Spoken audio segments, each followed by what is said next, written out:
இந்த வீடியோவில் ஒரு சூப்பரான முறுக்கு ரெசிபி தான் பார்க்க போகிறோம். கடையில் வாங்குற மாதிரியே ஒயிட்டாக கிறிஸ்பியாக இருக்கிறதுக்கு சின்ன சின்ன டிப்ஸ் எல்லாம் சொல்லியிருக்கேன். நீங்களும் ட்ரை பண்ணி பாருங்கள்.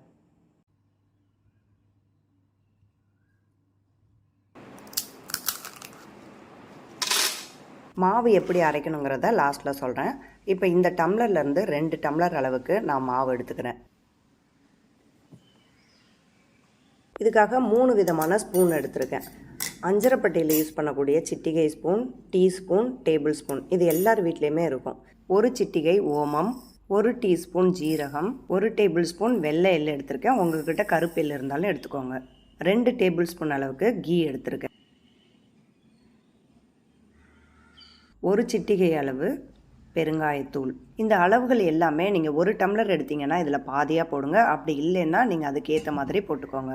ஒரு பாத்திரத்தில் 1 லிட்டர் அளவுக்கு தண்ணி எடுத்துகிட்டு அதில் 1 டீஸ்பூன் அளவுக்கு கல்லுப்பு சேர்த்துக்கிறேன். இந்த கல்லுப்பு கரைஞ்சி பபிள்ஸ்லாம் வர்றப்ப நீங்கள் அடுப்பை ஆஃப் பண்ணிடுங்க.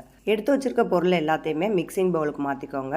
எள்ளு, பெருங்காய பவுடர், ஓமம் இந்த மாதிரி கசக்கிட்டு போடுங்க. ஜீரகத்தையும் இந்த மாதிரி கசக்கிட்டு போடுங்க.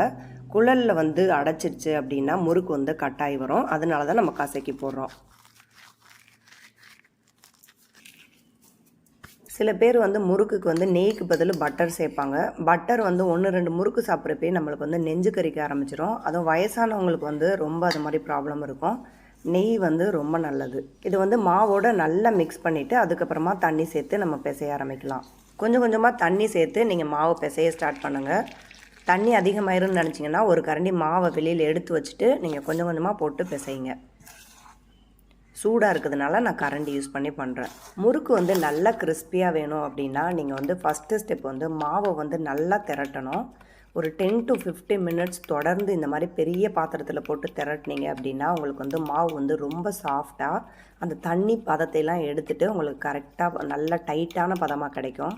கொஞ்சம் தண்ணியாக இருந்ததுன்னா கூட உங்களுக்கு முறுக்கு சவச்சவன்னு போயிடும். உங்களுக்கு பார்த்தாலே தெரியும் டெக்ஸ்சர் எவ்வளோ சாஃப்டாக இருக்குது பாருங்கள். இந்த மாதிரி திரட்ட உங்களுக்கு ஹீட்டெல்லாம் இழுத்துக்கிட்டு கரெக்டான கன்சிஸ்டன்சியில் இருக்கும் மாவை நல்லா டைட்டாக மூடி வச்சுருங்க, காற்று படாமல். இப்போ குழலில் ஒரே ஒரு டைம் எண்ணெய் தடவுனீங்கன்னா உங்களுக்கு லாஸ்ட் வரையும் போதும். இது நல்லா தடவி எடுத்துக்கோங்க. இந்த மாதிரி கரண்டி எடுத்துக்கிறேன். இதுதான் நம்மளுக்கு எண்ணெயில் போடுறப்ப கையில் படாமல் இருக்கும். அதுக்காக தான் கரண்டி யூஸ் பண்ணுறோம். இன்னொன்று கரெக்டான அளவில் இருக்கும், ஒரே அளவில் இருக்கும். அப்படி இல்லை அப்படின்னா இந்த மாதிரி மூடி, பிளேட்ஸ் இந்த மாதிரி கூட எடுத்துக்கோங்க. இப்போ ஒரு கனமான எவர் சில்வர் பாத்திரம் வச்சு அதில் எண்ணெய் சூடு பண்ணிக்கிறேன். கையை வச்சு பார்க்குறப்ப நம்மளுக்கு எண்ணெய் சூடாக இருக்கிறது தெரிஞ்சிச்சுன்னா நம்ம போட்டு எடுத்துக்கலாம். இப்போ மாவு பாருங்கள் அவ்வளோ இறுகிருச்சு. ஆனால் மாவு மேலே காயக்கூடாது. அதனால தான் நம்ம மூடி வச்சுருக்கோம். இப்படி மாவு திரட்டி வச்சோன்னா தான் நம்மளுக்கு ஒரு 10 நாள் ஆனாலும் முறுக்கு அப்படியே கிறிஸ்பியாகவே இருக்கும். மாவு இந்த அளவுக்கு பண்ணிக்கோங்க. ஃபுல்லாக ஃபில் பண்ணாமல் இந்த அளவுக்கு இருந்ததுன்னா உங்களுக்கு கரெக்டாக இருக்கும். இப்போ எண்ணெய் நல்லா காஞ்சிருச்சு. நீங்கள் கரண்டி தூக்கி போடாமல் ஒரு பக்கமாக சைடாக இழுத்துட்டு போட்டிங்க அப்படின்னா உங்களுக்கு எண்ணெய் வெளியில் வராமல் கிடைக்கும். இந்த கடாயில் ஒரு டைமில் 4 போடலாம். ஸோ அதனால் நான் லைட்டாக வடக்கம்பி வச்சு தள்ளிட்டு நான் போட்டுக்கிறேன். இப்போ எடுக்கிறப்ப இந்த அளவு இருக்கணும். நல்ல நுர அடங்கினதுக்கப்புறம் தான் எடுக்கிறேன். ஸோ ரொம்ப சவந்திரவும் கூடாது. அதுக்கப்புறமா ரொம்ப கருகின மாதிரி தெரியும். ஸோ இந்த பதத்தில் நம்ம எடுத்தோம் அப்படின்னா முறுக்கு எல்லாமே ஒரே மாதிரி வெந்திருக்கும். இப்போ முறுக்கு சுற்றுறதை பாருங்கள். சேப் ஒரே மாதிரி இருக்கணும். ஒன்று மேலே ஒன்று சுற்றாமல் நடுவுலேருந்து சுற்றிட்டு வாங்க. அப்படி இல்லைன்னா வெளியிலேருந்து சுற்றி உள்ளே வைங்க. இந்த மாதிரி சுற்றுறப்போ உங்களுக்கு கனமாக இல்லாமல் இருக்கும். எல்லா பக்கமும் நல்லா கிறிஸ்பியாக வெந்திருக்கும். அந்த 3 பாயிண்ட்டையுமே நடுவில் வச்சு பொறுமையாக ஃபஸ்ட்டு சுற்றுங்க. அப்படியே சுற்றுறப்ப அழகாக வந்துடும். நீங்கள் மாவு நல்லா பிசையலை அப்படின்னா பாதியிலே உங்களுக்கு கட்டாயிரும் மாவு. ஸோ நம்ம இவ்வளோ நேரம் பிசைஞ்சதுனால தான் இவ்வளோ தூரம் தூக்குற வரையும் மாவு கட்டாகவே இல்லை. அதையும் பார்த்துக்கோங்க. லாஸ்ட்டில் விடுறப்ப அந்த பிசுரை எல்லாமே கனெக்ட் பண்ணி விட்டுருங்க. அப்படி அப்படியே விட்டிங்கன்னா அங்கங்கே குச்சி குச்சியாக இருந்து எல்லாமே உடஞ்சி போயிடும். ஸோ அந்த மாதிரி கனெக்ட் பண்ணி விட்டுருங்க. இந்த மாதிரி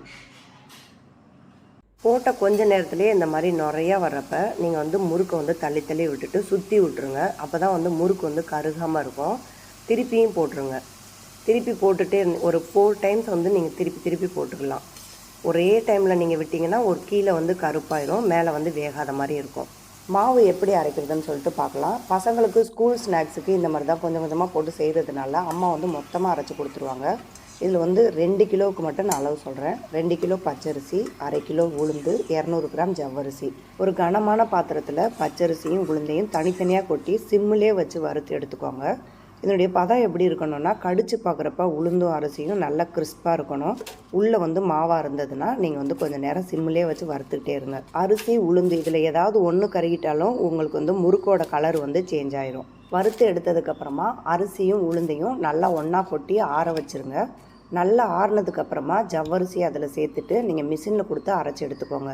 ஜவ்வரிசி வந்து வறுக்கக்கூடாது, அதை அப்படியே தான் வந்து நீங்கள் பச்சையாக தான் போட்டு அரைக்கணும். எனக்கு தெரிஞ்ச எல்லா டிப்ஸையுமே உங்கள் கூட ஷேர் பண்ணிட்டேன். நீங்களும் இதே மாதிரி செஞ்சு கொடுங்க. ஸ்கூல் குழந்தைங்களுக்கு இந்த மாதிரி செஞ்சு கொடுங்க, இல்லைன்னா வீட்டில் இருக்கப்போ ஸ்நாக்ஸ் செஞ்சு கொடுங்க. ஸோ கடையில் வாங்கணுங்கிற அவசியமே இருக்காது. கடையை விட ரொம்ப ஹெல்த்தியாகவே நம்ம ரொம்ப சூப்பராகவே செஞ்சிடலாம். வீட்டில் செஞ்சு பார்த்துட்டு எப்படி இருந்ததுன்னு கமெண்ட்டில் சொல்லுங்கள். செட்டிநாடு ஸ்பெஷலாக இருக்கக்கூடியது எல்லாமே அடுத்தடுத்த வீடியோஸில் வந்து போஸ்ட் பண்ணுறேன். உங்களுக்கு என்ன மாதிரியான வீடியோஸ் வேணுங்கிறதையும் கமெண்ட் பாக்ஸில் சொல்லுங்கள். செட்டிநாட்டில் ரொம்ப ஃபேமஸாக இருக்கக்கூடியது இந்த தேன்குழல் முறுக்கு. வீடியோ பிடிச்சிருந்தது அப்படின்னா தொடர்ந்து சப்போர்ட் பண்ணுங்கள். தேங்க்யூ.